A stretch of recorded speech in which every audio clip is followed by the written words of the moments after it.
Willie D Live.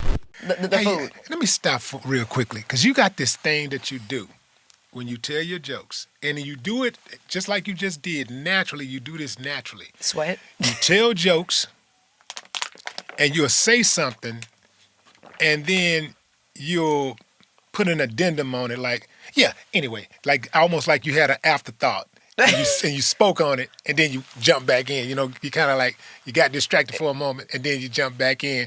You do that very seamlessly. Oh, thank you. Have you always been like that? On the spectrum, I believe so. ADHD, maybe.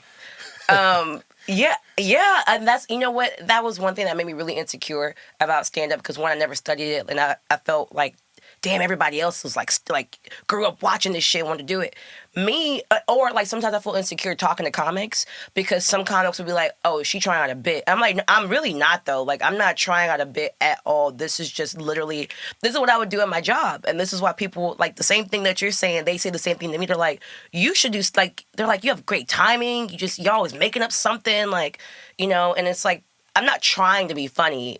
I feel like a lot of comics have to learn how to, they can write, but they didn't learn how to be funny. I feel like I had to teach my funny how to become like a structured joke, you know? Because you know that people are like, oh, I could do comedy, right. I'm funny. It's like, yeah, you funny at the cookout, where everybody here know you, but they're not going to say nothing to you because they really want you to shut up, but, you know, you family or friends or whatever.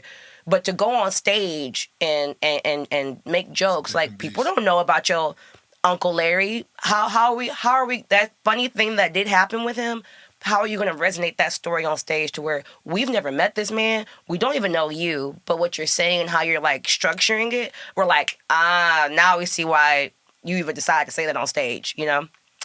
So it's the difference between battle rap and being able to write songs for commercial release. Right. Yeah. Another thing that you mentioned in your stand-up.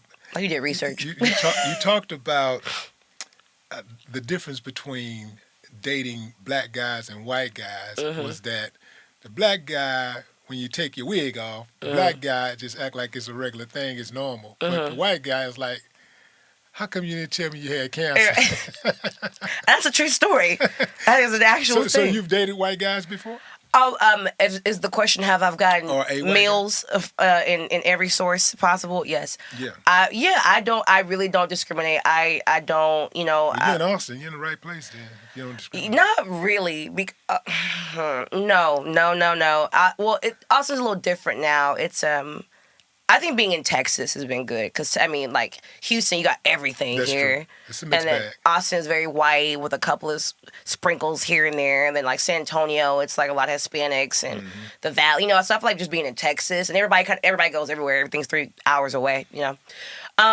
You know what's interesting? I never wore wigs until, like, I started wearing wigs probably, like, when I started bartending and, you know, being on the bottle girl kind of like thing, especially out here in Houston.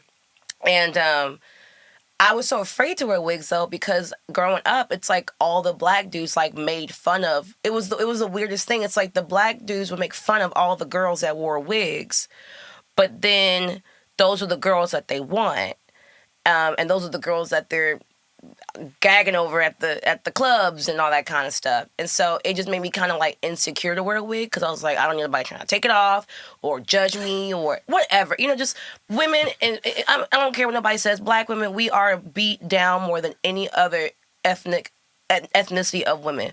I saw this interview, and I wish I remember the girl's name, but she was saying how, like, black women, we're the only women where, like, she got white toenail polish on, or she got her nails done, is her hair done, is her makeup done, is her face beat, is she got the BBL, is she wearing Shein or Fashion Nova? It's like, it's all that. But like another, and I'm not saying that other ethnicities of women don't go through their own, you know, judgments and all that. But I mean, like, certain, I won't say which ones, but certain colors of women can, I mean, look raggedy. Everyone's like, oh, she's breathtaking. And it's like, no, she's not. She's raggedy. If I looked like that, y'all would call me a raggedy black woman. Y'all would not just be like, oh, she woke up too late. You know, like, and so I always went through that struggle of, like, the black guys would pick on me, the white boys were afraid of me. And then as I got older, it kind of like, boys just grew up. Because I did think, like, I was telling my homeboy this too. I do think boys are told certain things that they should believe when they're younger, and then I think when y'all become men, you're like, don't nobody care about no little hair. You know what I mean? It's like, I feel like there's things that you're told when you're young, like you should date a girl that's like this, and a big booty is the number one thing you should care about, or as a woman, it's like he needs to be circumcised. It's like, look, it's the weekend, like